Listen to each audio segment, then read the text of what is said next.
6 o'clock GMT in Accra. Good morning. Welcome to the Star Breakfast News.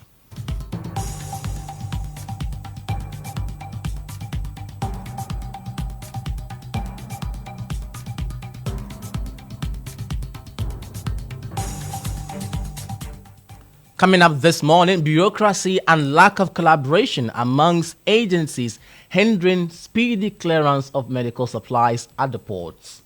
When you come to our environment here, the issue of collaboration is a serious problem. We want to work on our own. We'll hear from a procurement expert who has solutions for state actors, plus get views of largest opposition NDC, who have hinted that the upcoming manifesto will include a waiver of taxes dialysis consumables. Without blinking an eye, it's a useless thing we are doing, and His Excellency John Dramani Mahama has reiterated, and that he has even indicated that there's going to be renal and cancer fund. Also coming up, European Commission pilots first environmental management and micro business course in Ghana and Nigeria to create green jobs for the youth. Later in the bulletin, Ablekuma North parliamentary candidates battle for visibility in maiden edition of EIB's Voter Connect program. We'll hear from candidates and supporters. Details of these stories are coming up shortly, but first, let's remind you of our affiliate stations across the country.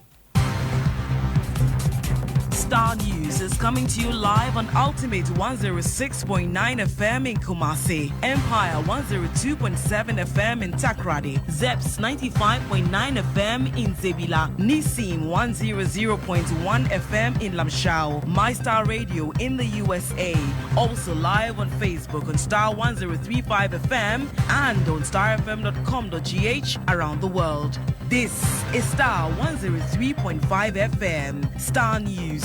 Informed, in depth, in touch.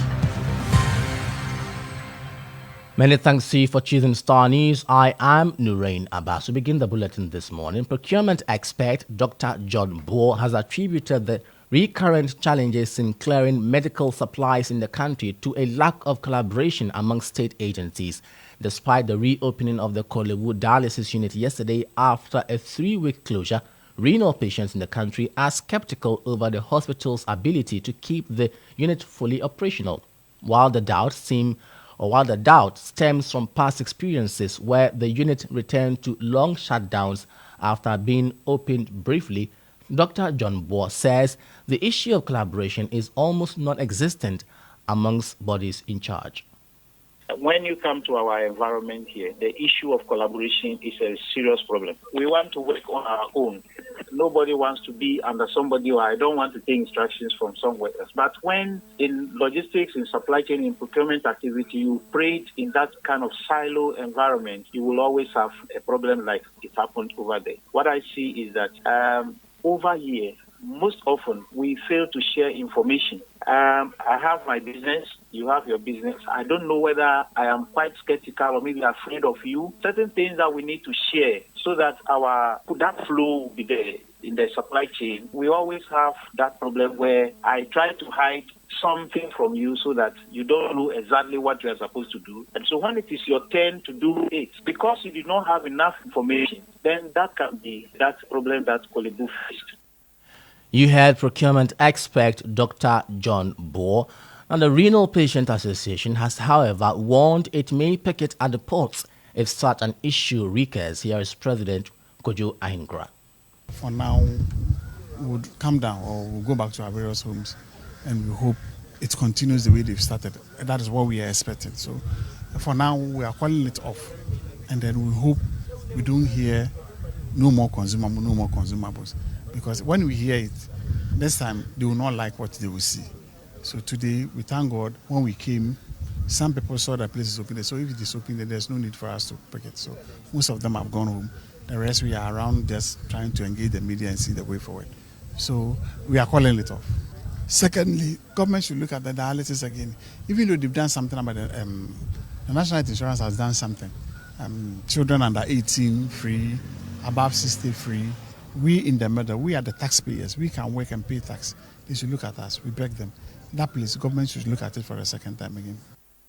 You heard President of the Renal Patient Association, Kojo Ahingra. Meanwhile, ranking member of Parliament's Health Committee has hinted the NDC will announce a waiver of taxes on dialysis consumables in its manifesto on Saturday. He spoke to Star News. Without blinking an eye, it's a useless thing we are doing, and His Excellency John Dramani Mahama has reiterated, and that he has even indicated that there's going to be renal and cancer fund, and so we will have a special money for that particular fund to run issues of dialysis and then cancer in this country. So, issue. So you are going to see the scrapping of taxes, the waiver of taxes on these consumables. I am very, very sure and clear in my mind this is going to happen. You heard the ranking member of the Health Committee of Parliament, Honourable Akando. Away from that, the European Commission is exploring the possibility of inculcating waste management into technical and vocational training institutions in Africa. The initiative, dubbed Green Vet Africa, has been piloted in 2 TVET institutions in Ghana and Nigeria. The aim is to equip TVET students with the skills to create sustainable jobs in the circular economy. Now, in their circular economy, I beg your pardon, Star News reports from the Ramsey Vocational Institute, where the first cohort has successfully completed the course. Some 12,710 tons of solid waste is generated in Ghana every day. Only 10% is properly collected and sustainably disposed of, with the rest becoming environmental hazards. Graduates of the Green Vet Africa program are to serve the dual purpose of turning this waste into sustainable jobs to protect the environment. Green Vet is all about waste management, and any waste that we make around very environment, we'll be able to manage it by recycling it into a different thing. These graduates have acquired job-oriented technical and vocational skills in collecting industrial and domestic waste, aggregation, pre-processing and recycling. Managing partner with Wheezy Innovation Hub and project officer on the Green Vet Africa program, Spencer Cranche, emphasizes the potential of the program to create awareness in the commercial value of industrial and domestic waste. If you go to a restaurant, the waste oil can be turned into fuel, biofuel, like a lot of people don't know. That biofuel, just a few chemicals you add to it, becomes diesel and can put it in a car. There was somebody from Egypt who was looking for a lot of these oils to buy, but it was almost impossible because people are not aware. So the barrier is awareness, and we are hoping that this project will create awareness, and then after that can lead to jobs and businesses. Vice Principal for the Ramsey Vocational and Technical Institute, Anthony Sarkodie Amankwa, is positive the project consortium will extend the green waste management curriculum to other TVET institutions to train more young professionals to support Africa's growing sanitation and environmental preservation challenges. National Coordinator of the Presbyterian Relief Services and Development, one of the partners on the project, Emmanuel Nyakwankama, indicates that the green waste management graduates will be supported to take advantage of emerging opportunities in environmental management, climate-smart agriculture, and waste management. There are so many opportunities available for the youth. There's a grant project from the European Commission. Currently, we are coaching a young guy who wants to enter into charcoal briquettes, and he has been selected by Total Energy. If he goes through, it means that they are going to support him to set up a factory. So we encourage the youth not to just abandon this project or just hide their certificates. The Climate Responsive Program, which was run concurrently in Nigeria and Ghana, aligns with the environmental objectives of the European Green Deal and the Europe-Africa Strategic Partnership, which seeks to promote environmental management while taking advantage of the twin transition of the green and digital space to create sustainable jobs for the teeming unemployed youth in Africa. For Star News, Ivan Heathcote Fumado, Ultimate FM, Kumasi. Away from that, in a high-stakes showdown that could tip the balance of power in Parliament, the Ablekuma North constituency has become a battle. Let me take that again. In a high-stakes showdown that could tip the balance of power in Parliament, the Ablekuma North constituency has become a battleground where the NPP and NDC candidates are locked in a fierce fight for dominance. As the 2024 general elections approach, this once predictable seat has turned into a political tinderbox, with both parties pulling out all the stops in a bid to secure a decisive victory. In the following report, GH1 and Star News' Obed Kingaglo put the spotlight on the Ablekuma North constituency and the prospects of the parliamentary candidates. The Ablekuma North constituency has been in existence since 1992. Areas under the jurisdiction of Ablekuma North include Kwashiman, Odoko, Dakuman Kokompe, Nyamiche, and parts of Dansoman.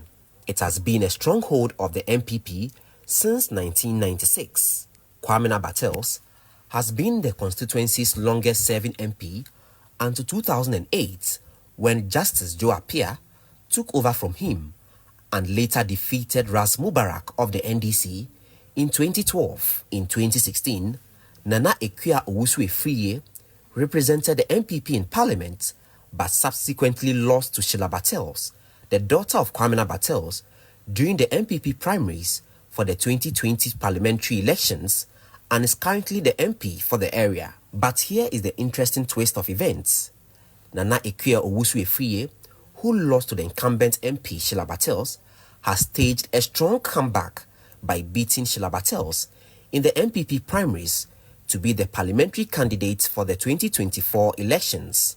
Though the MPP has dominated the political landscape in the area, some constituents who spoke to the news team say they are unhappy with the performance of the MPP. Especially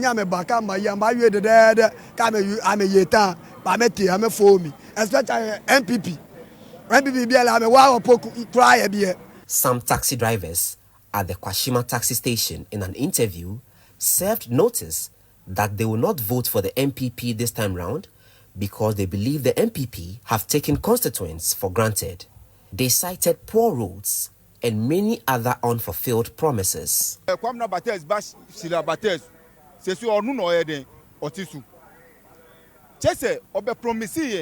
Taxi station ha ye community ya oba minti ase odi ya mekasa na obisa ye how ye kan ye how nyina kire no including road ya eda high apikis road ya ko top ye omu ba be omu promise ya na omu di sapiti be gusu road na da wache oba ye no ye ka kire ni say ye road we ani ye how a den e high and pipe say ufi akra na wo ba traffic tia oho ani ye den ye doji fa wetimi anya road na ma omu be promise na omu promise no na omu ye den omu be gu sa road de wesu e di be dadai the MPP win ba bibi ankoso so kwasi bu kwani na mani na anya obi bo for drop kra kwasi bu ye enko because kwani na anya a center inside e di room e di ban ya kwani nya what I say ba ye wa MPP na esisu de bia ye bre what I say enti ye tu ye baba ma MPP bia.